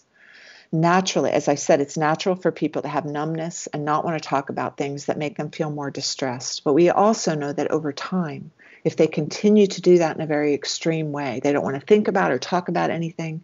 And we've all known people like this. All of us have somebody in our life that if you try to touch upon a topic, they just, wall comes up. What we know from the research is that if people continue to do that over time and they feel worse, that's probably the worst pattern. If they continue to do it over time and they feel better and they're able to have positive emotions and they're able to engage, great, no problem. But if they're starting to see relationships fall apart, or they're starting to see other behaviors that come in that they use as a way to handle negative emotions, but it actually creates more problems, they should pay attention to that. And that's what all the forms of treatment for PTSD and trauma are about, getting people to actually face the things they want to avoid.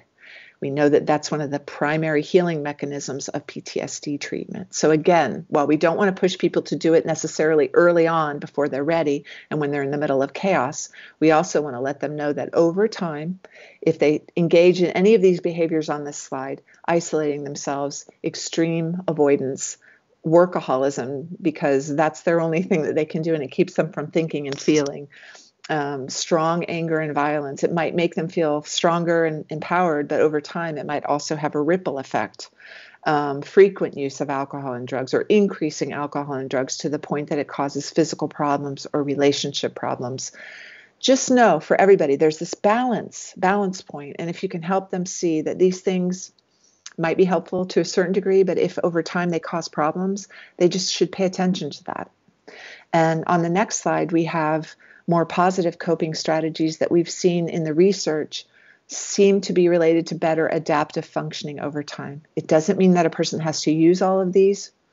It just means that we know that positive social support of the right kind, positive distracting activities that are also meaningful and help a person feel, better, setting these small achievable goals, changing your expectations about what a good day is or what you can accomplish, changing your priorities to focus in on very specific things that are you're capable of dealing with, Giving yourself time to do some breathing or relaxation, or to take even small moments of rest. We know that exercise is helpful for many people. And counseling, as I've said, is imperative for certain people. And some people use humor as a way to make themselves feel better. So you've got a whole list of possible options. I wouldn't use this list to say, oh, you should do these things, but I would ask a person, what is it that you do that makes you feel better? Does it have any possible negative side effects? Could it potentially have a negative side effect over time? Could we think of other things? Here are some things I know are helpful for people. Do any of these seem like we could start to build them into your schedule? Do you think they could be something that would be helpful for you? Again, always checking in with the person about their preferences. Next slide. So I would say the key points about information on coping have to do with helping people to recognize and normalize a broad array of ways of reacting. This is helpful for people themselves because they'll stop blaming themselves. And it's helpful for them to know that they might have stronger reactions than other people around them because they had more loss, or they had more exposure to trauma, or they've been going through this in a longer way than others. So they stop comparing themselves to others and feel like there's something wrong with them. It also helps people in families in particular from judging each other. Well, why are, I'm getting through this. Why aren't they getting through this, Or why are they, having such a hard time? I don't understand it. It helps for you to say to them, everyone has a different way of coping. And some of our greatest strengths are also things that can create vulnerabilities. So for instance, one of the things that I've seen is that people who are highly empathic, people who feel strongly and have an ability to feel what other people around them are feeling, that makes a person an amazingly compassionate person. It also puts them at risk because when they're in a circumstance like this, they are feeling for everyone around them. So they might have stronger emotional reactions. And if you've got a family member who doesn't have that capacity, they might look at them and say, what's wrong with you? You're weak. When in actuality, it's a strength that in this moment is a vulnerability. So if you can help people to understand each other in families or in group settings and realize every person is dealing with this in their own particular way, there's no right or wrong way. And some of the things that are our strengths could also potentially make us feel worse in this moment. Apply that to yourself as well. Those of you that are drawn to jobs like this, you usually have strong values of being of service. You're also wanting to be selfless, put the needs of others above your own. You're usually very loyal, and you have a strong need to do the right thing. Those strengths that you have that bring you to this work are beautiful. That's why I like working with people in trainings like this, because I like to be surrounded by people like you, and know that you're out there doing your best to try to help others. But just be aware that those values and those strengths that you have could also potentially put you at risk. So make sure that you're paying close attention to where your heart is and what's going on within you, that you're not overloading yourself, that you find ways to get support and get breaks for yourself, okay? So when you're working with others, you can speak from a place of knowing this, you've done it for yourself, and you can talk with them about things that you've done that have been helpful. And as I said, you're going to be working with them around different coping strategies, trying to find, not judging them for coping strategies that are helpful for them, but just letting them know, okay, that's fine if it's helpful for you now, if it's the thing that works for you, but just pay attention if there are any potential ways that it actually makes things worse in the long run. Help them to see their strengths. Give them resources. If you have things written down or little simple reminders for them, you could do that as well. Next slide. I would say that with anger management skills, one of my colleagues in Australia, Dave Forbes, writes about this quite a bit. And we just had an update to our 5 essential elements. And he said one of the things that he and his colleagues see regularly is that people get angry because they're not treated with dignity and respect. So with anger management skills, all of us have had the experience of calling a customer service line or trying to deal with a situation where we feel frustrated and we get on the line with somebody, and it's if the first thing they say after you tell them what you're upset about is, I'm so sorry that you had to experience this, it brings your anger down a little bit because you feel they at least connect with you as a human being and they have some empathy. If they don't do that and they go immediately into trying to defend what happened or to just solve the problem without saying, I'm sorry that you had this experience, it creates a feeling of separation.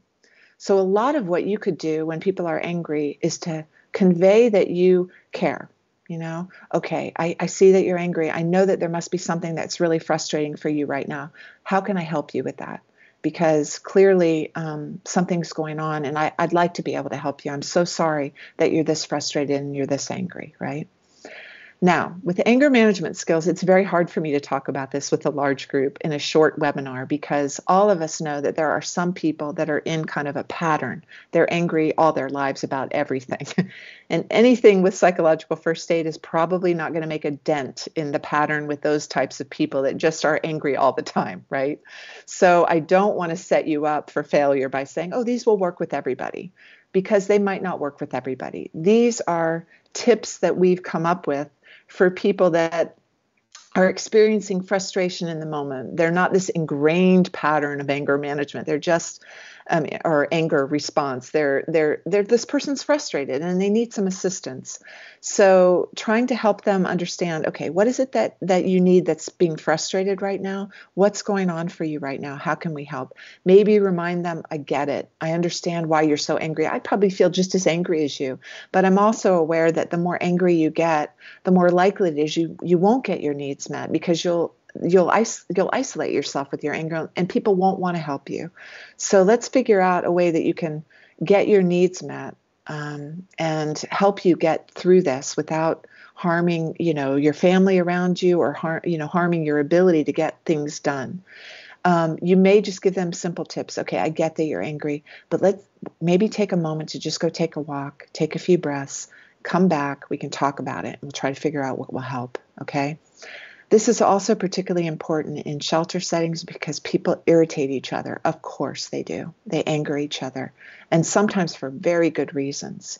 So these particular anger management skills here about giving suggestions are very much first line of defense. But if you see that none of these are working, do not hesitate to get help. And that might include security help. If you've got a person who's in a pattern of, getting their needs met by hurting others, and they've done this for long periods of time, that will need more than what you can provide with PFA, okay? But again, we wanted to provide something about a first line for people that are just frustrated. And if they know that you're with them and you have empathy for them, and you can say, okay, we're going to talk about this, let's figure it out. But first, what helps you when you're angry? Can you write this out? Can you take a break? Can you listen to music? What is it for you that helps you calm down? Because right now, when you're yelling, it's hard for anybody to help you. So you just try these things out. If they don't work, maybe talk to family and figure out what's been helpful in the past. If you're still not getting any help, then you may need to get people separated or figure out other forms. This is one of the categories of support with psychological first aid that I would recommend you work as a team, because you may need support. Two or three of you may need to go into a situation so that you don't get hurt. You may need support from security. Okay, so just be aware of that and know that teaming up is a good strategy if you're really worried. Next slide. With this last core action, I promise you we're getting to the end. The last core action is linking people with collaborative services. This we add in because we think it's particularly important. This is first aid. Just like with physical first aid, we don't think that everything can be solved with first aid. So we always want to think in terms of what other resources do I need as a helper? What other resources might this person need that I'm not able to provide, or that we're not able to provide? They may or may not be available, right? That's the tricky part. And I would say that that's why at the very beginning, I said one of the most important traits of a helper in this kind of setting is flexibility. You've got to be able to think on your feet and say, I know what this person really needs. It's not anywhere available. What's a backup plan? Can we as a team kind of strategize? Can we brainstorm here? Because I think what they need is this, but it's nowhere around. So what else can we do? What do we need to do? So you guys, it's very hard for me to talk about this in a virtual setting because I have no idea what resources you have available to you. So you will decide what makes the most sense depending on the context. Next slide. We do have also information in our guide that if you think this person needs more intensive mental health care and they're refusing it, you may be able to, just suggest, just talk to this person once. If you don't like it, that's all you need to do. Just talk to them once. You may also need to normalize the idea of treatment for people that have stigma around mental health treatment. You could, help them understand that under certain circumstances, what you're trying to do by suggesting this is to prevent this kind of spiral downward that happens sometimes. Sometimes the earlier people get help, the better it is for them, and they have fewer problems down the road. You can maybe talk to them about what treatment is. Some people don't know. They think it's still laying down on a couch and talking to somebody twice a week for 5 years. They don't realize that in this context, a mental health consult just might be talking to somebody who gives you medication that would be helpful to regulate where you are, because it's almost impossible to regulate yourself with all of the stress that you've been through. It might be just talking to somebody once or twice who can help really be a partner with you about strategies that will help you get through this. So you're going to be giving them information that might move them towards accepting mental health support that's more intensive than what you have to provide. And it also can be helpful to include a family member or friend in this conversation who can support that person and get them, to the care that they need. Again, remember, they may refuse it even so, and that's the best you can do. You may be able to follow back up later. It may be that after a day or a week, a month or longer, and they're still suffering and experiencing symptoms, they might be more open to it. So you could follow up with them later down the road, but make sure that you respect their wishes unless they or others are in danger. And then it becomes something that you strategize with your other helpers to figure out that you may need to override even their preferences. Next slide. So key points: be aware of resources. Make sure you're assessing the urgency of people's needs. And if they have life-threatening needs or injuries, make sure that you get them the help that they need and help them understand why you think this is urgent. They might not even realize why you think it's urgent, so that they're willing to accept. And if they're treated with dignity and you give them the information they need, they're probably more likely to accept referral to more intensive physical or mental health services. And then you offer them support as they take the next steps towards accessing those resources. Next slide. I also just want to make note that we have a lot of handouts in our psychological first aid manual. Please feel free to translate them. As I said, the mobile app has been translated, and I'm not sure exactly whether the handouts are in there, but there are a few appendices that I do think would be helpful to translate that are related to what to expect when terrible things happen. We have a series of tables for parents or caregivers of children that have simple things that you might see in children and what you can do, and examples of what you could say or do for toddlers, for preschool kids. And on the next slide, we have for school-age children, for adolescents. We have a table also for adults. If you see a person being anxious, here's what you could say or do. If you see a person being angry, here's some simple things you could say or do. If they're worried about the future, if they're depressed or sad. So those are, I think people have said, those are very helpful tables to use for simple examples.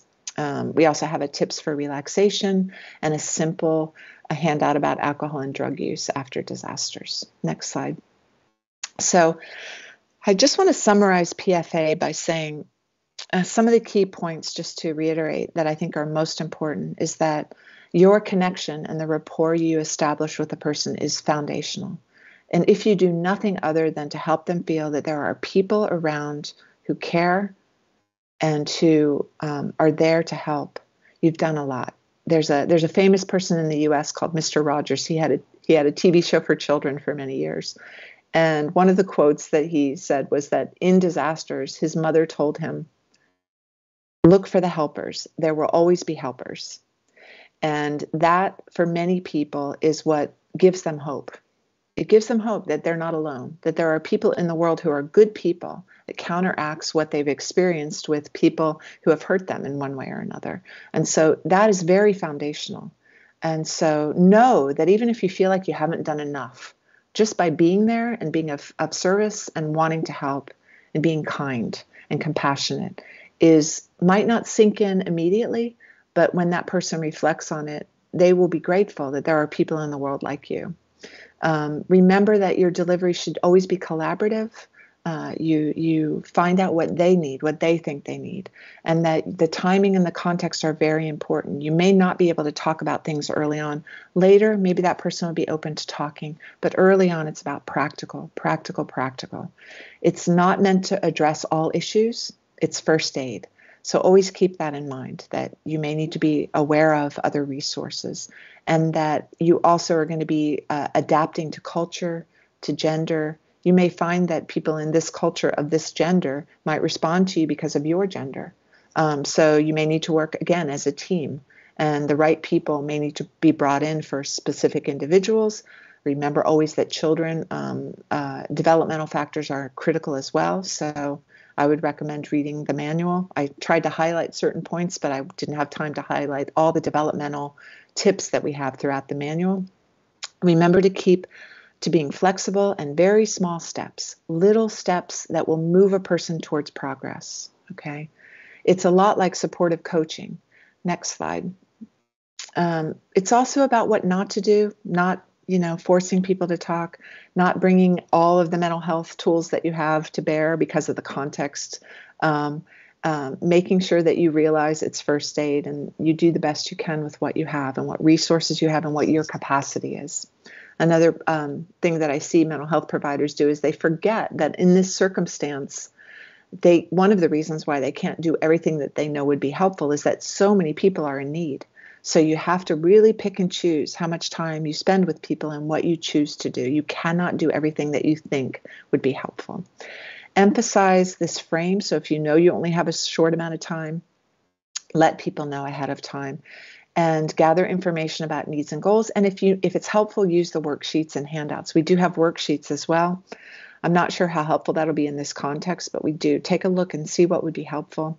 When all else fails, remember to ask yourself, how can I help a person feel more safe? How can I calm them? How can I give them hope? How can I help them feel better able to handle this? How can I get them connected to social support? And remember, we've got the mobile app that's been translated. I have a link here at the bottom to that mobile app that might be helpful for people. So the last thing I want to say is self-care, particularly important. Managers can help rotate people's roles, make sure that you're always checking in with each other in different ways, particularly people that are working with, high-risk individuals. And you give short trainings about how to take care of yourself. Partner up with people.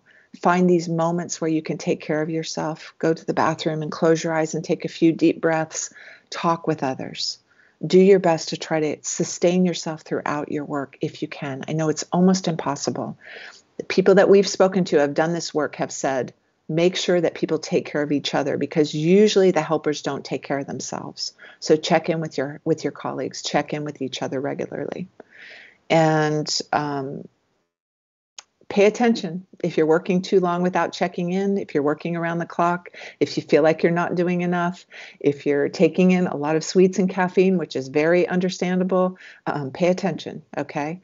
Next slide is after the response, make sure that you're going to have a readjustment period, that you discuss the situation with your coworkers, especially people that have been in this context with you, that you get formal help if you need it, because it's a lot to have to face and deal with, that you prepare that your worldview might change. We've had many PFA providers say they came home, they felt good about the work they did, but now their bar for what was stressful was much higher. They were grateful for a lot of things in their life. And when they had their family members and friends be upset about things that they felt like were now superficial, it was hard for them to adjust and to connect with family and friends.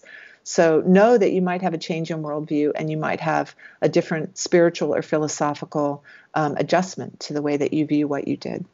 And I will say that we have a stress first aid model that's specific to self-care For people in high-risk jobs, we have information about it at the National Center for PTSD, and we recently created some videos and handouts specific to helping people in wartime situations, because the Stress First Aid model, while it was originally developed for self-care and coworker support, there's also a version that's public-facing, and it's organized around the 5 essential elements. So we made these set of short videos and handouts for people. There's a lot of overlap with PFA when it's public facing, but that's another option for resources if people need it. So I'm going to stop there and see if there are any questions and comments. I know we don't have much time, but we'll see what we can do. Thank you. Thank you very much, Patricia. You gave us many, many diamonds, and we appreciate that. It reminds us how difficult helping is. Yeah. But with your directions and your expertise and work, we are feeling already empowered. Thank you. To provide help as professionals, as well as natural everyday helpers.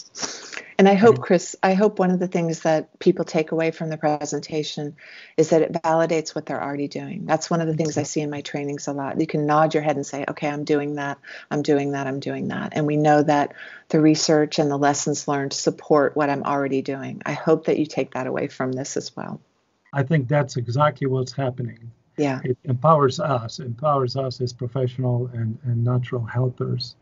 Yeah. And it's going to empower, obviously, the people that we are helping. So in some long run, I hope that the ashes that are being experienced in Ukraine today will hold the glory of a star-like diamond, and Polish audience, Polish people who are listening to you will understand my reference.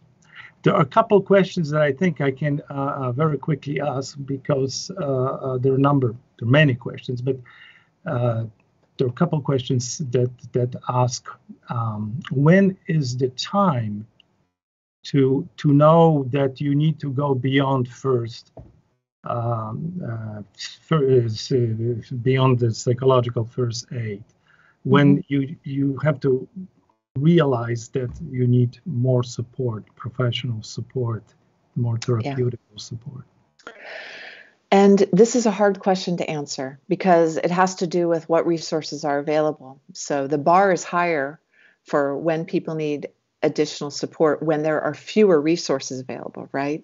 So if you have very few resources, then you only refer people who are at the upper levels of being suicidal or, homicidal, or you're very worried about their health. You're very worried that no matter what you've tried to do, they're still experiencing this feeling of overwhelming grief, or something that is so intense that no matter what you do, they're still suffering, or they're in a place where they're what's happening for them is hurting others, right? So the bar for whether you refer them on for greater support really depends on what your resources are. But we tend to look for a situation where they could be at harm to themselves or to others as the top level of, okay, they need extra help. If it looks like they're going to hurt themselves or hurt others around them, if you feel that you have the resources and this person could benefit from them because they're really struggling, they're not able to sleep at all, they're crying all day long, they're not eating or drinking because of how emotionally distressed they are. Those are the types of things we look for. What we're trying to do is catch people before they spiral down into a place that it'll be very hard to help them. So we're, again, depending on what resources are available, if you have those resources, then bring them in sooner. If you really feel that no matter what you've tried to do, this person is still suffering intensely, and maybe their suffering is also affecting their family or friends around them. So you're looking for, the far end of the spectrum on all of those domains that I spoke about, social domains. If they're not able to even talk with anybody and they're so isolated, or they're so angry, they're hurting others, emotional, You're looking for very intense emotions that are interfering with their functioning and sleep. Mental, you're looking for people who are so disoriented or numb that they can't connect with anybody. And no matter what you try to do, they're in their own little world. You're looking for people who have a history of psychiatric or mental health issues that this has made much worse, who might need medications or they might need very specialized treatment. You're looking for people who are, because of what they're experiencing, are having a decrease in their physical health, where they're really suffering. They're not able to eat, their headaches are intense, or they're having things happening in their body that are very damaging for them. So those are the types of things we're looking for. And again, I wish I could tell you an exact line for each one of those things, but it really does depend on what's going on in the environment. Thank you. And very quickly, maybe on the other side of that spectrum, when is the good time to engage the survivors into active helping others? Are there any guides about how to mobilize them and engage them in helping others without burdening them? That's a great question. Yeah, thank you. I would say that a lot of it has to do with what information you've already gathered from people, but it also has to do with, you could offer the possibility of helping. You could go into a shelter, for instance, and say, I want to make an announcement. We've got a situation where it would be helpful for us to have some help doing X, Y, or Z. We've got some children that want to play soccer. Is anybody here familiar with how to play soccer? That's just one small example, but you could offer it as an option, and you will probably naturally have people, if they have the capacity to help, they will. As long as it's not mandatory, you're probably not going to make any mistakes. You may be able to do that individually, one-on-one with a person, and say, it seems to me that you've got so much resilience from what you've told me. You've been through a lot in your life, and you're still, here helping others. I think that's amazing. And, if you have any desire to put some of your skills and strengths to use, let me know, because I have people that could benefit from your wisdom and your experiences. I'd be happy to, connect you. It could really make a difference to some of the other people's lives. But I also want you to know, I don't want you to feel any requirement to do this, because you've got enough to take care of on your own. So again, it's about how you offer it. If people have the choice, make sure they know that there's no guilt if they don't help others. Right. It's enough that they're helping themselves and maybe their family. But you can always offer it as a possibility. And many people, as I've said, one of the things that we determined from our research on the ground was that helping others was helpful for the people who helped. I know I use the word help in that sentence too many times, but sometimes that is what's going to move people forward, is that the only meaning they get out of this is that they were able to be there for others. And so I would always offer it as an option. Okay. Yeah. Well, it's very late in Poland. It's 9 p.m.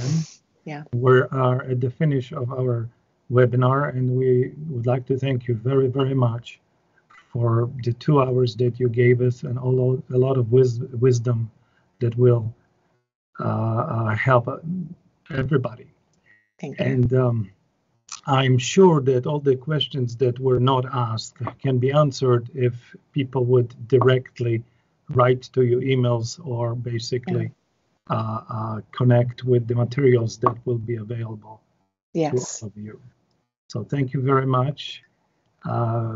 Social support rules, but it also has rules, as you told us. Yeah. And we would like to welcome everybody to other webinars that are offered by SWPS here in the Strefa Psyche. Good night, everybody. Bye-bye, Patricia.